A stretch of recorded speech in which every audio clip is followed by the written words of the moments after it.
Tiempos difíciles para América Latina, no solo por los desafíos políticos y sociales, sino también económicos, en una semana donde conocemos que la región cerrará en 2020 su periodo de menor crecimiento en 4 décadas.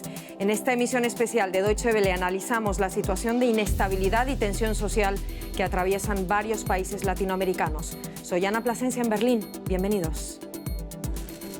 El presidente chileno Sebastián Piñera no será acusado constitucionalmente, lo que desecha la posibilidad de revisar una posible responsabilidad política por las presuntas violaciones de derechos humanos. Además, nos ocupamos de la violencia en México, las protestas en Colombia y nos desplazamos a Argentina. Apenas 2 días después de que asumiera Alberto Fernández como jefe de Estado, el exmandatario boliviano Evo Morales llegó a la localidad bonaerense de Ezeiza.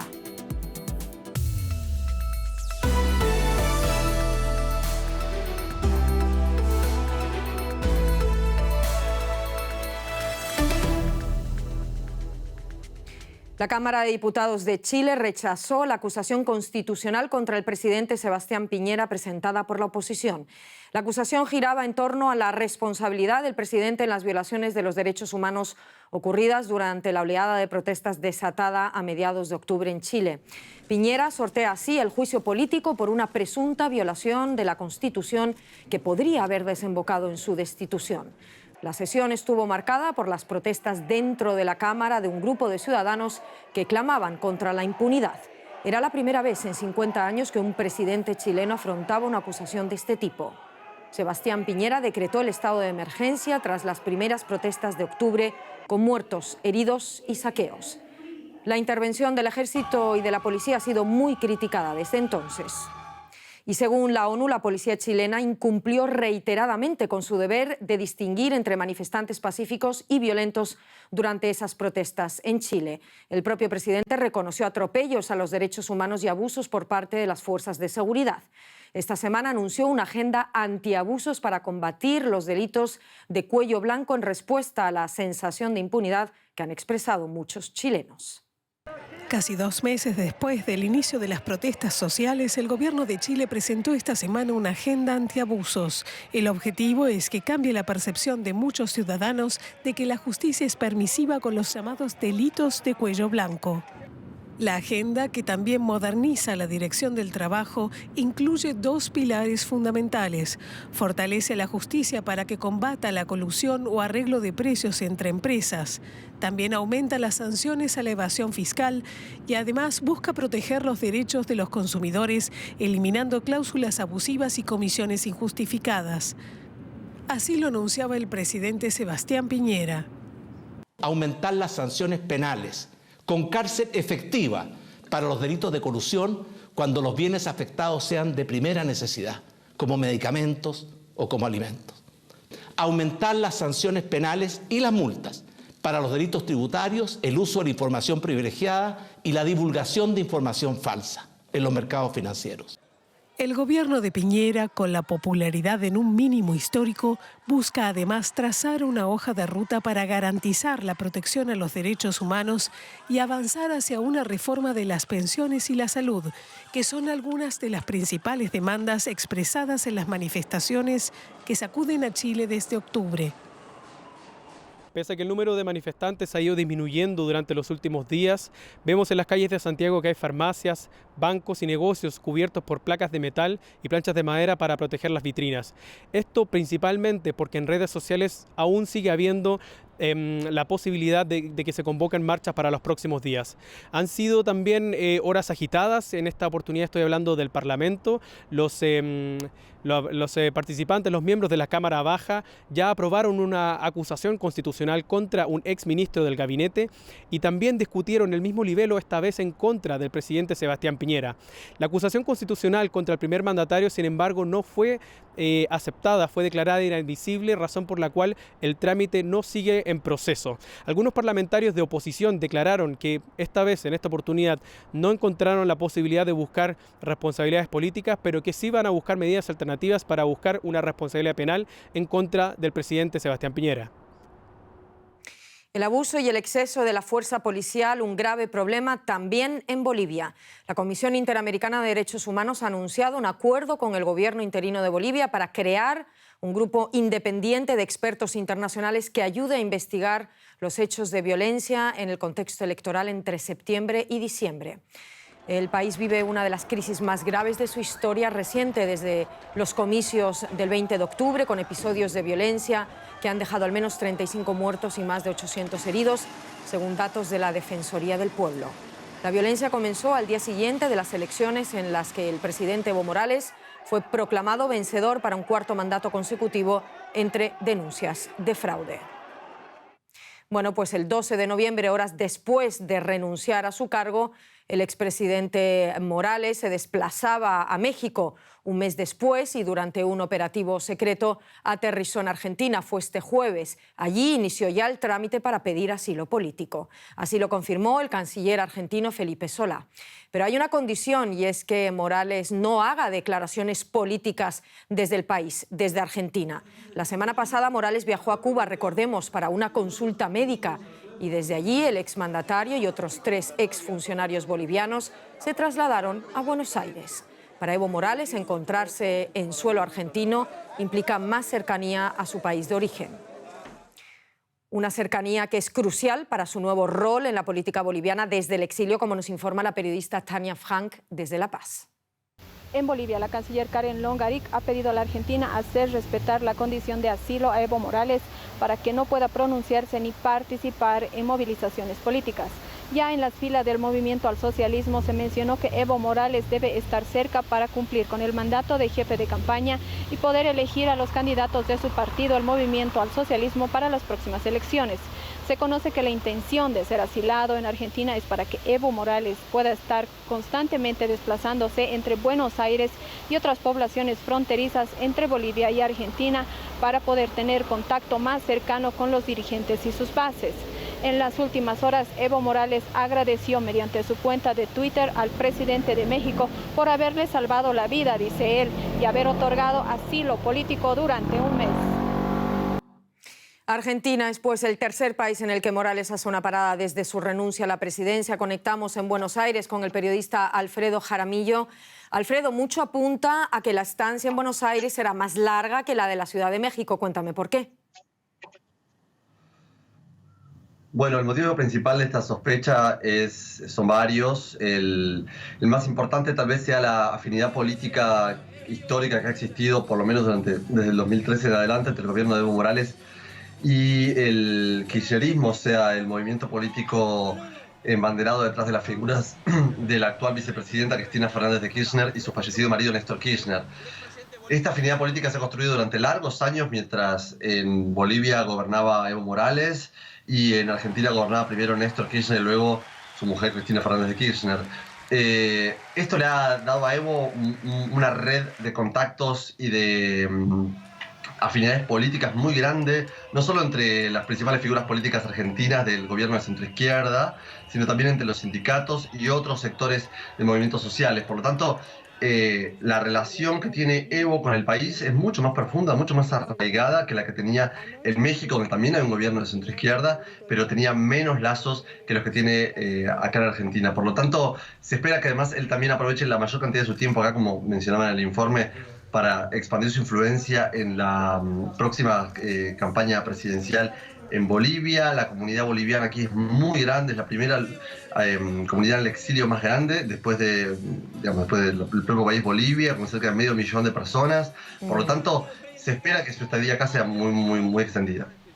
Muchísimas gracias, Alfredo. Enseguida volvemos contigo. Y es que solo 2 días antes de llegar Evo Morales a territorio argentino, el peronista Alberto Fernández asumía como presidente de Argentina, acompañado por la exmandataria Cristina Fernández de Kirchner en la vicepresidencia. Finalizaron así 4 años de Mauricio Macri, el primer presidente no peronista que logra completar su mandato después de 9 décadas de gobiernos interrumpidos por golpes de Estado o crisis económicas y políticas. Pero los argentinos están divididos sobre sus expectativas hacia el nuevo gobierno. Mauricio Macri llegó al poder en 2015 con la promesa de atraer inversiones y de erradicar la pobreza que ahora, tras 4 años de mandato, deja en más del 40%. El país fue ahondando en el último tiempo en una crisis económica con niveles de inflación de más del 47% y una deuda externa que ha pasado del 52% al 80%. Así las cosas, en las calles de Buenos Aires, las opiniones se dividen entre ilusionados y opositores al próximo gobierno, entre resignados, escépticos y aquellos que, sin confiar demasiado, desean cobijar alguna esperanza en un país acostumbrado a las recurrentes crisis económicas. Que haga las cosas mejor en cuanto a la parte de economía y que terminemos con toda la parte de corrupción. Yo espero algo mucho mejor que lo anterior y nada, una esperanza para Argentina. Que nos mejore a los jubilados, discapacitados, que ayude más a las escuelas, que ayude más a la gente necesitada. Que permita a las empresas que están muy caídas, ¿viste?, empezar a vender un poco más. No espero nada bueno, porque ella tiene muchos juicios, no tiene una condena plena, pero tiene juicios orales, más de 2000 causas. Vinchu Rivera, un humorista y actor que conduce un programa radial, lo ve diferente. Nunca se había identificado con ningún político, pero admite que hace 10 años lo hizo con el expresidente Néstor Kirchner. Ahora espera que el futuro presidente argentino, Alberto Fernández, y su vicepresidenta, Cristina Fernández de Kirchner, reactiven una economía que lleva 2 años hundiéndose y pongan dinero en el bolsillo de la gente. Yo por los políticos no pongo la mano en el fuego por ninguno, pero me da la impresión que el peronismo como que entiende un poco más al pueblo. Me da la impresión que cuida un poquito más a la gente,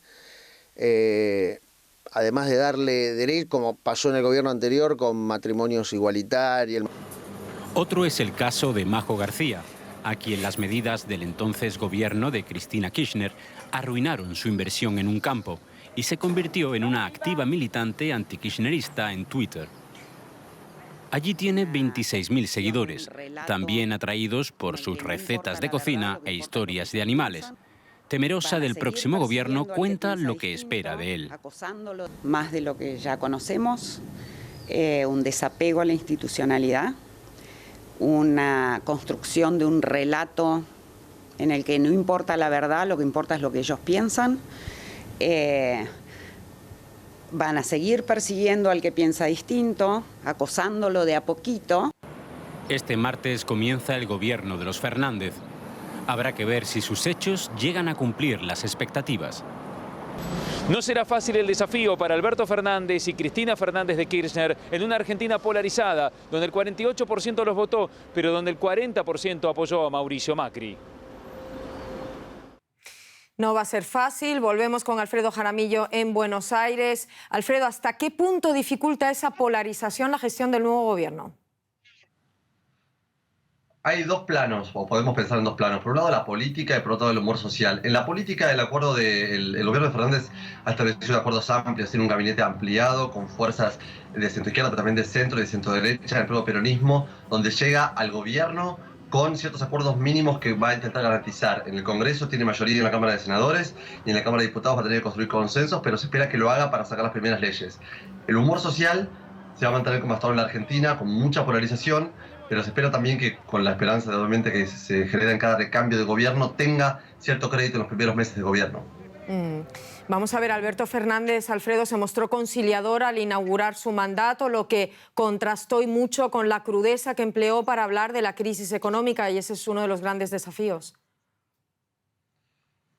Así es, esto como suele pasar o mejor dicho, es casi un estilo retórico de los gobiernos de centroizquierda, por lo menos del peronismo, del kirchnerismo en particular, tener siempre, digamos, dos versiones, ¿no? Una versión donde se presiona o se muestra con cierta polémica, con cierta dureza, y luego se negocia o se acerca de una manera más amable a los temas, ¿no? El principal tema, que va a ser el tema de la deuda, Alberto Fernández ha mostrado estas dos caras. Por un lado, se ha mostrado muy duro frente a los acreedores externos y frente al propio FMI, pero a la vez sabe que tiene que sentarse a negociar y tiene que llegar a un acuerdo en lo inmediato, ¿no? Su foco igual está puesto, ya lo dije muchas veces, en resolver la urgente cuestión social, el hambre, la creciente pobreza del país en la que dejó el gobierno de Mauricio Macri.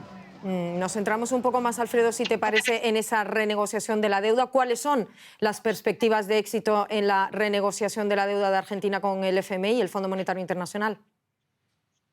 Bueno, para Argentina, éxito significaría, por lo menos en los términos en los que está elaborando Fernández y su equipo económico, su propio proyecto, es postergar los pagos de deuda. Él anticipó que no iba a haber recortes a nueva arquita al pago de intereses y de capital que el gobierno tiene que hacer en el próximo año por lo menos, y en los próximos años más adelante.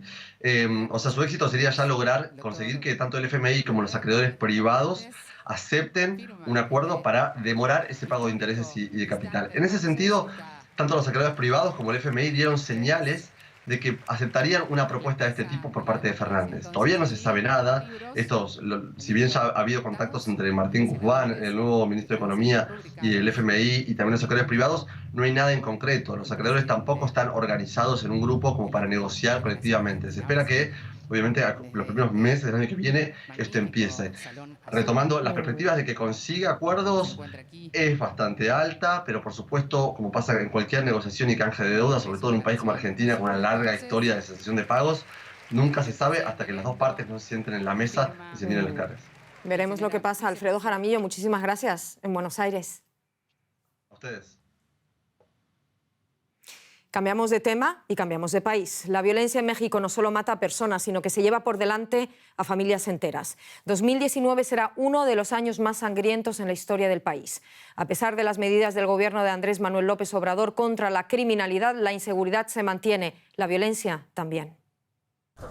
El familiar rostro de la muerte arroja una larga sombra sobre la vida ordinaria de muchos mexicanos. El gobierno lucha por detener el derramamiento de sangre desatado por su guerra contra la droga. Desde que comenzara en 2006, más de 250.000 personas han sido asesinadas.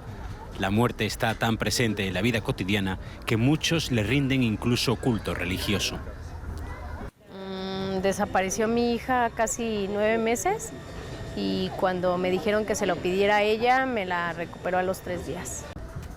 En la Ciudad de México, muchas personas han sabido aprovechar la popularidad de la muerte para ganarse la vida. Enriqueta Romero posee un altar dedicado a la Santa Muerte. La gente viene a pedirle ayuda como si se tratara de una santa al uso. Bueno, esto es comercial, esto es mi negocio. Y siempre voy a decir que a mí la muerte me mantiene. ¿En qué forma me mantiene? Porque vendo lo que es de ella. En la frontera norte con los Estados Unidos, Tijuana es un punto de partida para los migrantes que persiguen el sueño americano y un campo de batalla para los cárteles rivales. La vida no es fácil allí. Pues ya las salidas de que salíamos a los parques, y de hecho de compras, salir al centro, a cualquier lugar, la verdad le da un terror, un miedo a uno salir. Esta fosa común en La Gallera se ha convertido en un monumento dedicado a los desaparecidos sin rostro de México. Este predio todavía existen los depósitos de los restos de casi 1.200 personas que fueron deshechas en ácido en ese lugar. Un México sin narcoviolencia es una idea muy distante. Las autoridades están abrumadas. Todos los días hay asesinatos, secuestros, personas torturadas cuyos cuerpos son arrojados en público, madres buscando a sus hijos desaparecidos, investigadores buscando en fosas comunes. Bueno, en los últimos años se ha incrementado la violencia en México al grado de que ya es parte de nuestra propia cultura. Nosotros hemos ya hecho apología del delito. Nosotros hemos idolatrado incluso hasta los mismos delincuentes. El crimen ya no solo mata a personas, mata lugares. La China de México es una ciudad fantasma, despoblada, abandonada tras el paso de los Zetas. Acapulco era un centro turístico que alguna vez fue glamuroso y ahora está marcado por la violencia. La población ha cambiado la sonrisa del turismo por la mueca de la resignación. Te digo, antes no oíamos eso que decapitaban, no secuestro, no lo escuchábamos tanto asesinato como los tiempos de hoy, no. Desde que comenzó el gobierno del presidente Andrés Manuel López Obrador en diciembre del año pasado, se han registrado 20.599 homicidios, un 6% más que en el mismo periodo del año anterior. Ni siquiera la frialdad de los números puede ocultar la verdadera dimensión de la catástrofe. Actualmente, de cada 100.000 mexicanos, mueren 22 víctimas de la violencia incontrolable. Este martes se han cumplido 71 años de la adopción de la Declaración Universal de los Derechos Humanos en las Naciones Unidas. Y más allá de una celebración, cada vez más voces alrededor del mundo claman por el cumplimiento de sus derechos. Los estallidos sociales son la prueba de que el progreso económico no llega a todos los sectores. Así lo indicaba el último informe anual del Programa para el Desarrollo de la ONU presentado en la capital colombiana, Bogotá. Los investigadores señalan que las desigualdades están adoptando nuevas formas debido a la crisis climática y al cambio tecnológico. Según el informe, la percepción de injusticia respecto a la distribución de la riqueza ha aumentado desde 2012, recuperando niveles de finales de la década de los 90.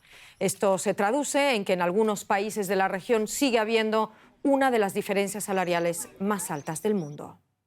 Y uno de los síntomas más claros de desigualdad son las protestas que recorren actualmente en nuestra región, desde Chile a Colombia. En este último país, su capital, Bogotá, se ha vuelto a convertir esta semana en escenario de manifestaciones y protestas. Una multitud formada principalmente por jóvenes se activó de nuevo para desmentir señales de fatiga y exigir cambios al presidente Duque, esta vez con el apoyo de músicos e intérpretes de renombre internacional. Con los lemas "Las calles no se callan" y "Un canto por Colombia", miles de ciudadanos custodiados de cerca por la policía caminaron y corearon sus críticas a las políticas oficiales. Cantantes, músicos y una multitud dispuesta a bailar. A simple vista podría parecer un festival de música, pero lo que se vivió en las calles de Bogotá fue una manifestación de decenas de miles de personas que bailaron, hicieron sonar cacerolas y, sobre todo, expresaron su descontento con el actual gobierno colombiano. Y es que esta protesta, convocada por artistas del país, tenía un mensaje político claro. Y no queremos más esa clase política que no vela por nuestros derechos, sino solo por el bien de ellos, por llenar sus bolsillos. Entonces, bueno, acá estamos. Hay mucho colombiano indiferente. A ese colombiano le digo que se pongan los zapatos de los demás. Este concierto itinerante incluía 3 tarimas fijas a lo largo de los 7 kilómetros de los que constó el recorrido. La convocatoria había subrayado el carácter no violento de una protesta que, sin abandonar su carácter festivo, deja patente que 3 semanas después, el presidente Iván Duque sigue sin lograr apaciguar las calles en Colombia. Hay una ruptura entre gobernantes y gobernados.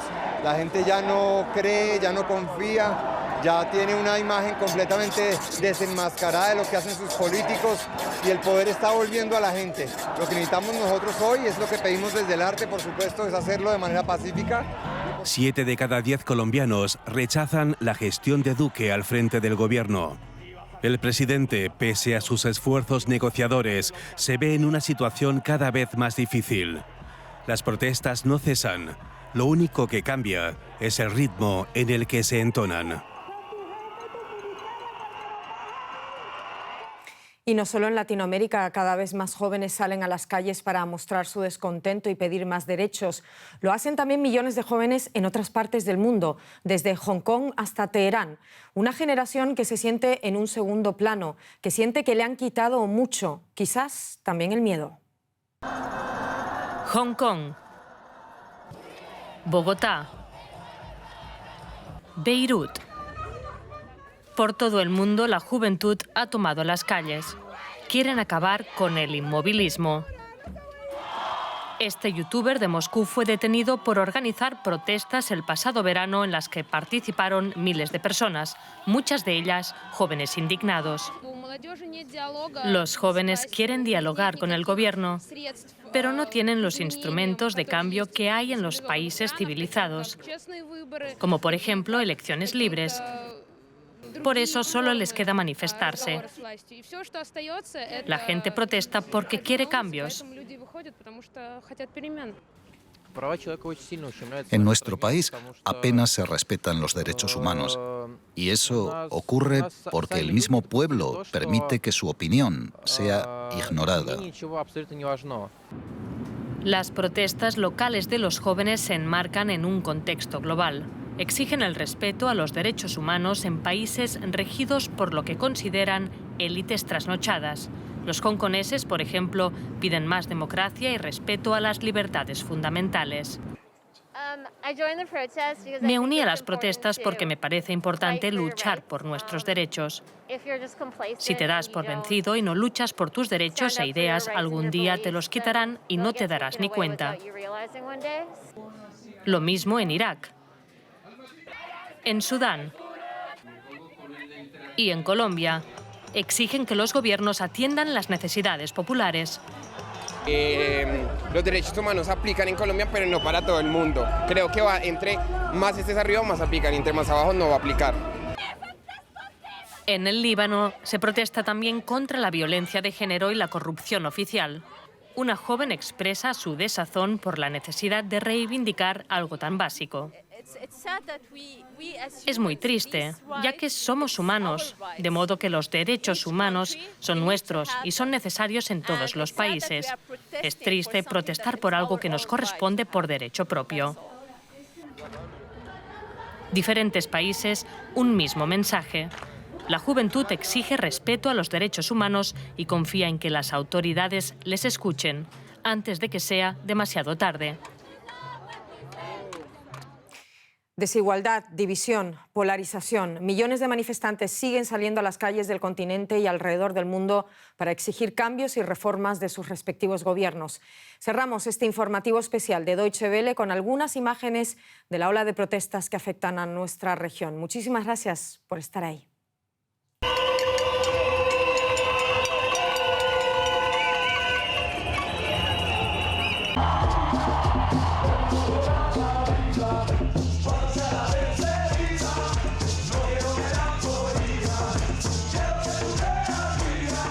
Hay una ruptura entre gobernantes y gobernados. La gente ya no cree, ya no confía.